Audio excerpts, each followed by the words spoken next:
सकाळपासूनच विविध माध्यमांच्या माध्यमातून संध्याकाळी होणाऱ्या शपथविधीच्या बाबतीत अनेक तर्कवितर्क हे लावले जात आहेत। आज या पत्रकार परिषदेला भरत शेठ आहेत, संजय शिरसाट साहेब आहेत, आमचे आमदार सहकारी आहेत। आमची स्पष्टपणाची भूमिका ही काल देखील आम्ही जाहीर केलेली आहे की मंत्रिमंडळामध्ये मुख्यमंत्री म्हणून देवेंद्रजींचं नाव हे निश्चित झालेलं असताना उपमुख्यमंत्री म्हणून माननीय आमचे मुख्य नेते शिवसेनेचे नेते आदरणीय एकनाथ शिंदे साहेबांनी शपथ घेतली पाहिजे ही आमची आग्रही भूमिका कालही होती, आजही देखील आहे आणि त्याच्यावर सकारात्मक निर्णय होईल याला आम्ही सहमत आहोत, याची आम्हाला खात्री आहे।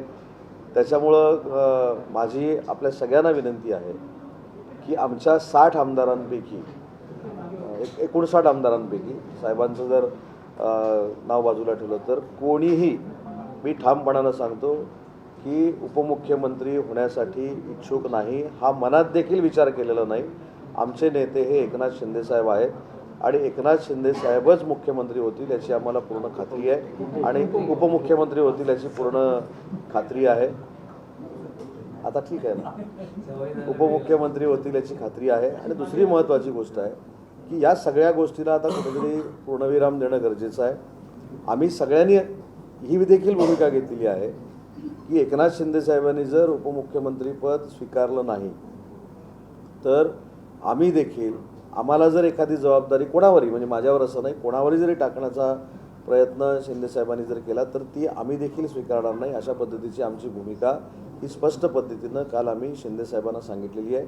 त्याच्यामुळं प्रसारमाध्यमातनं ज्या काही गोष्टी प्रश्नचिन्हाने येत आहेत की हा होणार आहे का, तो होणार आहे का, तो होणार आहे का, आमची पूर्ण खात्री आहे की या सरकारमध्ये आमचे नेते एकनाथ शिंदे साहेब उपमुख्यमंत्रीपद स्वीकारतील आणि महाराष्ट्राच्या जनतेसाठी आणलेल्या ज्या योजना आहेत त्याची अंमलबजावणी कायमस्वरूपी करण्यासाठी ते स्वतः देवेंद्रजींना सहकार्य करतील।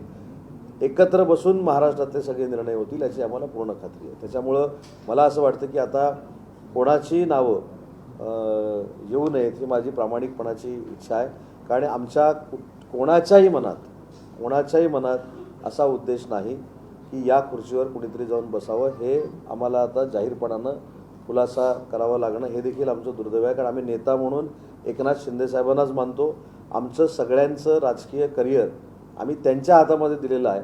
त्याच्यामुळं त्यांना डावलून कोणतरी काय करत असेल तर आम्ही देखील गप्प बसणार नाही।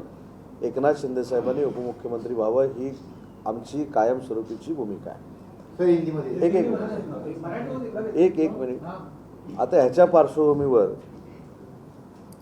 एक बातमी माझ्या नावानं दाखवली जाते म्हणजे सांगितलं, त्याच्यामध्ये आता ती फेक आहे की काय, त्या वृत्तपत्रानं त्याचा विचार केला पाहिजे। एका नामांकित वृत्तपत्राच्या वेबसाईटवर अशी बातमी आलेली आहे की मी असं बोललो आहे की माननीय एकनाथ शिंदे साहेब हे संघटन प्रमुख म्हणून काम करणार होते, परंतु देवेंद्रजींनी त्यांना असं काही सांगितलं की शिवसेना ही आता मर्ज होणार आहे, त्याच्यामुळं तुम्ही उपमुख्यमंत्रीपद घ्यावं आणि त्याच्यानंतर उपमुख्यमंत्री पदाला ते राजी झाली, हे माझ्या तोंडात टाकलेलं आहे। मला असं वाटतं की अशा पद्धतीनं वाईट पद्धतीनं न बोललेलं प्रसारमाध्यमांना येणं, मला चौथ्या लोकशाहीतल्या स्तंभाचा नक्की आदर आहे, आम्हाला सगळ्यांनाच आहे, परंतु अशा पद्धतीनं जे घडलंच नाही, कारण मी सगळ्या पत्रकार परिषद या तुमच्या कॅमेऱ्यासमोर घेतलेल्या आहेत आणि माझी काल कुठेतरी पत्रकार परिषदेतून मी असं बोललो, हे सगळं जे आलेलं आहे हे फार चुकीचं आहे। हे माझ्या तोंडामध्ये घालून कदाचित माझ्याबद्दलची जी प्रतिमा शिंदे साहेबांच्या मनात आहे ती मलिन करण्याचा हा डाव आहे। मी संबंधित वृत्तपत्राच्या